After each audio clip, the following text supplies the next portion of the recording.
Rizky Febian akan gelar pengajian jelang nikahi Mahalini.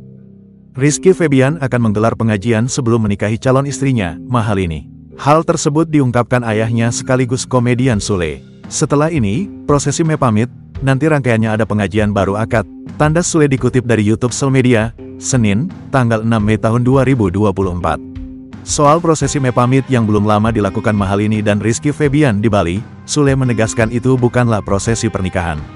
Ini sebuah rangkaian. Jadi di luar sana yang bilang ini prosesi pernikahan, itu salah ya.